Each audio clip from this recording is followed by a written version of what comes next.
Hey everyone, Mr. Happy here, and today we gotta discuss Ultimate. For those who don't keep up with the scene, Ultimate has become quite the playground in recent times. While I could get into the nature of everything happening in the various Ultimates, a recent accomplishment in the unending coil of Bahamut, UCOB for short, is what this video is about today. UCOB's been around for quite some time now. It was the first Ultimate released back in patch 4.1.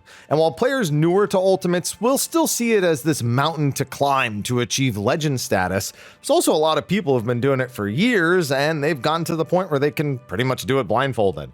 As such, people have been making challenge runs for it for quite some time. There's all tank UCOB, there's 7-player UCOB, there's 2 Neuralink clears, there's even Death COB, where players try to die as many times as possible and still clear.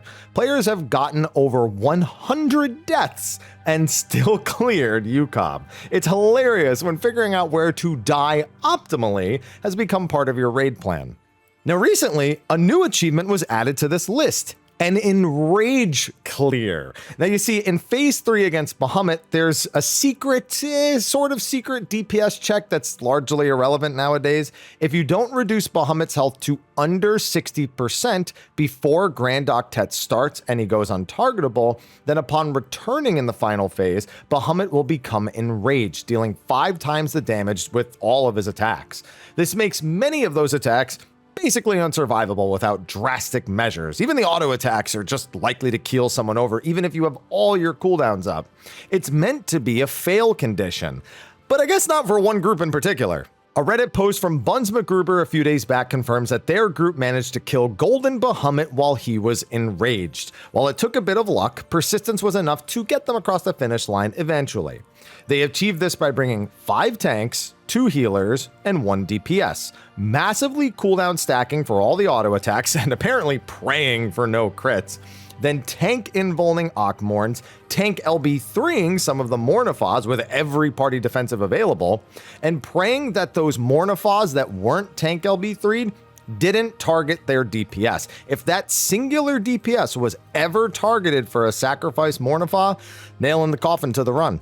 It's pretty incredible to see how a fight that has such prestige, even to this day, has been humbled in so many different ways by very dedicated teams. It's not like everybody's going in and doing these things. These are like small groups of people that are kind of pushing the game to its limits. And I think it's great that players are willing to create their own puzzles out of fights that were solved years prior and take on new challenges that let them enjoy the game in some new way. Players have been doing this with content, even savage content, for years. And there's really no limit to what players are willing to put themselves through if it means they can achieve something that other people have never achieved before or achieve it for the very first time. Some people say it's a disgrace to the term ultimate that this is even possible. Come on, let's be honest. Most of the people who say those kind of things probably have never cleared, will never clear, are not even thinking of clearing. They just hear about it and go, well, that's dumb, and who cares? But it does raise a few questions about older Ultimate encounters, particularly UCOB. I mean, Uwu sees a lot less of these types of fun runs, and most people in the Ultimate community just kind of treat it like the stepping stone into Ultimate, so there's not much desire to get anything new there. T is much easier than it was, where you can do like a phase 1 Zerg, or you can, honestly, the speed kills for T are pretty impressive overall. But between doll crits and stillness memes, it still holds a somewhat balanced reputation at the time. But Unending Coil has been challenged and overcome in so many ways that I can't help but wonder, is it time for an update? Specifically, should Ultimates occasionally be brought up to a new level cap to better preserve the encounter? I know the fights weren't made with current toolkits in mind, but surely there's a means of getting the numbers right without changing the overall mechanics. I think that not only would that better preserve the fights long term, improving the playability with more of a job's total toolkit available and ensuring some onus on performing well with your overall DPS, but it also acts as good timing to cover what it seems like the dev team forgot quality of life-wise for Ultimates, bringing in weapons for new jobs. You can't do an updated Ultimate without new weapons, and that is something Ultimate players have been begging for, and something they've mentioned on occasion that they're aware of and want to do, but they haven't yet. Now, while the QA and balancing resources are not minor by any stretch, even for a simple number tuning job, I just see this as a viable path forward. An updated level cap just provides all the benefits I mentioned before and more. I mean, having more of your toolkit available means it's more fun to do. I mean, I just hate being level 70 in UCOB on so many jobs. New weapons will not only draw in players who want to add to their collection and don't have hundreds of totems sitting around, but it may even be a way of renewing interest for players who have long considered Ultimate but just not pulled the trigger. They look at the level 70 ultimates and go, yeah, you know, if I get in, I'll probably do that, but I don't know. I don't really want to go back and do level 70 content. It just covers more ground. And sooner or later, those same ridiculous challenges are going to be available again. You just have to wait for item level to catch up. Not to mention that if at the very least they show some effort in preserving the overall difficulty of the ultimate and breathing new life into it, maybe people will stop asking for blue cob, where you can do it with 8 blue mages. I'm of the opinion we should be able to do that. I mean, all these challenge runs are possible. The prestige and all that they were worried would be compromised. No, those of us who have beaten UCOB want blue cob. We want another way to do this fight, another way to experience a fight. That was like the whole reason why the blue mage rating was so great when it came out in the first place. So I don't know, just with all this stuff happening, to me, there's no excuse not to allow blue mages. If they do this, there's kind of an excuse, at least for a little bit of time, but it's going to come up again, so they might as well just let blue mage do UCOB. Sorry, side tangent, back on track. I also think this could serve as the third ultimate of a given expansion. Let's be honest, they're never going to give us a third new ultimate in any expansion. I don't care what hopes you're holding on to. It's ludicrous to think that any veiled "we won't say no but" kind of comment is anything but a nice way of letting you down gently when we haven't even been able to get the weapons for the old ultimates yet, the new job weapons for the old ultimates. How are they going to commit to a whole nother ultimate in an expansion if we can't even get that?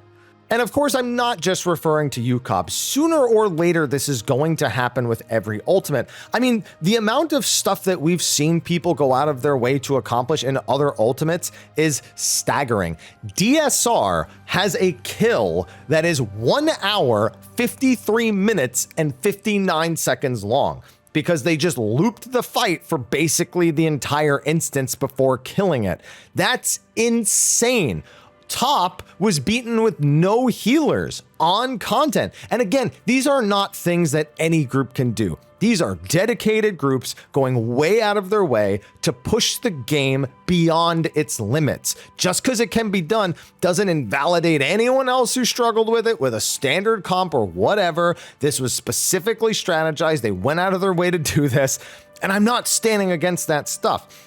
But by bringing things up and retuning them and rebalancing them, you do give the option to breathe just a little bit more of that prestige and livelihood into what is supposed to be the upper echelon of content in Final Fantasy XIV. And I can't think of a single Ultimate Raider who wouldn't be grateful to have their full kit and experience the fight at the current level cap, whatever it may be at the time. Heck, just the other day, I read a comment that said they want, 99 UCOB totems to be for a Bahamut mount. I mean, people have been saying that for years, but you bring it up to max level, who knows? Maybe they'll do it. They won't do it, but maybe they'll do it. I guess at the end of the day, after doing Unreals for a couple of years now, a content that is much, much easier than Savage or Ultimate, and I see the value that's brought back for old fights, I want to see that value added to something else. And while you could go in the way of Savage and do a Savage Unreal, I just feel like bringing an Ultimate up to the current level is something that has a longer lasting effect on the game. I mean, right now, Unreals as Extreme Trials disappear after a patch, and I really don't agree with that. They should at least stick around until the end of the expansion and rotate through, so that way they're not doing that work just to erase it a few months down the line. And Ultimate, if it's brought up, doesn't need to only stay around for 4.5 weeks. You can just leave it at that new level cap and bam, you've got something that's at least a little bit more serious than it was when it was, 20, 30 levels below cap, and item level has rendered so many things about it just kind of laughable. As fun as that can be, I feel like there's enough positives here to warrant doing this. But that is only my opinion.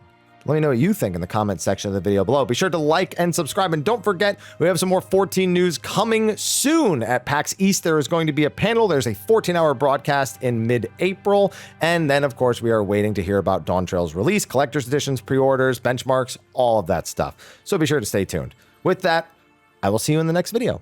And until then, take care.